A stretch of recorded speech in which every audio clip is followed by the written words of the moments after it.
G'day, welcome to Panoply Pictures. I'm Woz.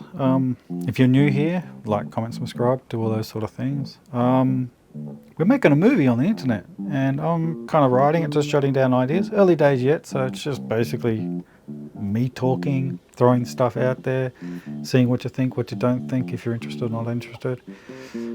But I really want to hear your ideas. I want to hear how you think this script could change, how it could develop and all those sort of things. Right now I'm just talking crap, really.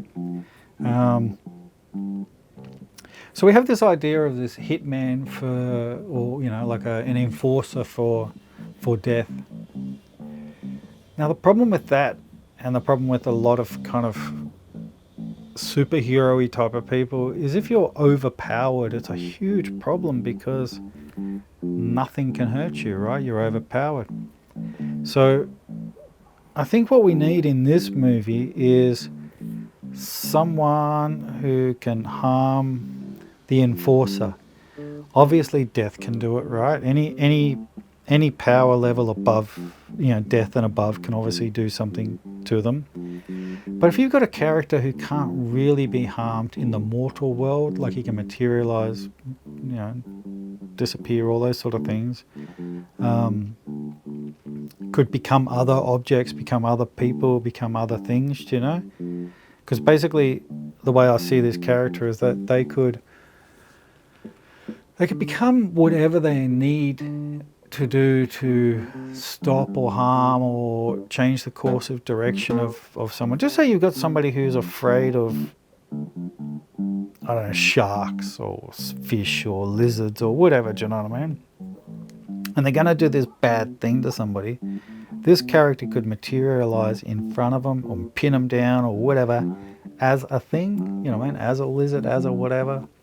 Depending on the budget, depends on how crazy it'll be. It'll probably just be different people at this stage because $0. So, however that works, we have to have something that can harm this person, because if they're overpowered, well, then you get into that sort of situation where it's like no one cares about this character because they can't get hurt. The only way that you really care about a character is if they've got flaws, things that you can associate with and all that sort of stuff. You understand their perspective, but you've also got to see how they can be damaged and harmed, because if you don't have that in your movie, then all you have is a bunch of characters who can just do whatever, and whatever happens to them, it doesn't matter because they can't really be hurt anyway. So I have to kind of come up with something. So apart from this death and all the other deaths that have their own, systems and whatever that they're dealing with, I kind of thought that maybe that other deaths, or maybe they've, maybe this death even had empowered someone with these abilities, and maybe they can't take it back once they give it to them. It's kind of like a contract. So for 1,000 years or whatever, this thing has these powers and can enforce whatever they want and do whatever they want to people. And kind of, I need some sort of a way that death can keep them under control, because I think it'd be really nice to have like a character who is airplane, have a character who is gone off the rails a little bit, so we don't know initially that this is what Death was wanting, but it's kind of like Death recruits this one because the last one they had realized that Death wasn't really able to do that much to them. Maybe they're kind of powered that they can keep moving and masking themselves, and Death has trouble finding them somehow or whatever, and they can't actually do anything. And maybe there has to be something that allows them to, take the power back off them. Maybe they have to get them in some sort of a ritual, or get them to say something, or, like sometimes they're like a medallion you have to break, or a contract that has to be signed, or they have to say something, Beetlejuice 3 times, that type of thing, right? So if I put one of these assassination kind of characters in opposition of our main character, our protagonist, right? And then this other one can become like a main antagonist. And then what could happen is when Death could be then trying to get this one to go after that one, who's gone completely off the rails, right? And this one's doing all the bad things to all the people and things. It's either that or it's just going to be like a bunch of, this one going in and just sorting out this bully or the pedo or whatever it is, that he's going in there and sorting out. But if we have this character who's off the rails but is as powered up as our main protagonist, we've got an antagonist and a protagonist who basically are equally powered, but they can hurt each other. So I thought what could happen then is, depending on whether you have a male character, a female character, or whatever partner or family or children or whatever they've left behind, this antagonist character can then find that out and then, maybe go try to do bad stuff to them. And maybe something bad happens, like it's always... See, you have that sort of choice, right, that you can make and I know I'm just sort of rambling, but that's kind of what this process of the whole thing's about. You can have the character that, because you always got to show the threat, right? You always got to show what this character can do. Now, we can do it by showing the antagonist doing horrific things to people, or we can do it by showing the protagonist learning how to do all these things to help people, or however we play that one out. So I do kind of think that there's that opportunity there to pitch them against each other.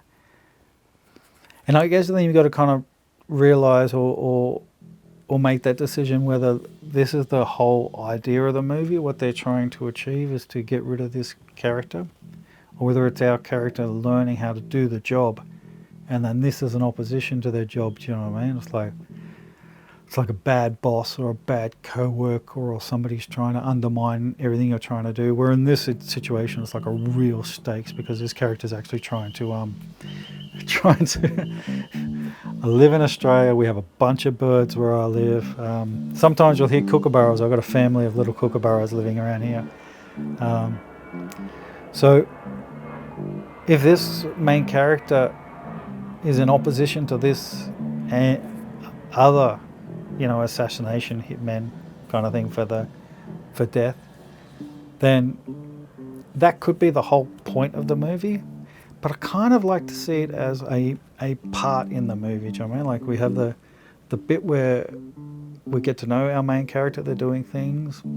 Then there's the death learning montage bit. Then there's the bit where, like the meat of it, where we find out that death has an ulterior motive. Because it's always good when you drip feed the information to people and you change it. So you just think death's just doing his thing, but then you find out it's because death messed up. Maybe this death didn't put the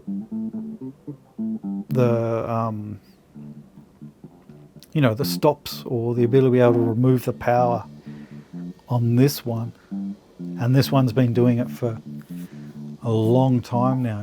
Like maybe this hitman type one is just been going off the rail. Maybe did the right thing for a long time and then realized and then slowly went, hey man, I got the ability to be able to do whatever I want to anybody, and I'm probably not that nice a person to start with. And if you get given that power and you're probably not the greatest person in the world to begin with, well, maybe that just makes it worse. So I think that's kind of what we need in this movie, is we need some sort of way to increase the stakes for our hitman, because maybe if he gets killed or she gets killed by this other, the protagonist gets killed by the antagonist, then maybe there's a real repercussions for it. Maybe there is a place that the deaths set aside for these kind of characters who do go rogue or whatever. Maybe they just get turned into nothing forever.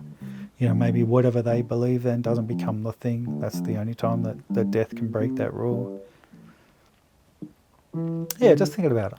Just let me know what you think. Let me know downstairs if you think that's a good idea, not a good idea. I'd love to hear your ideas, because I'm kind of stuck on this one a little bit. I don't really know how to increase those stakes without it just being an overpowered character that just becomes boring,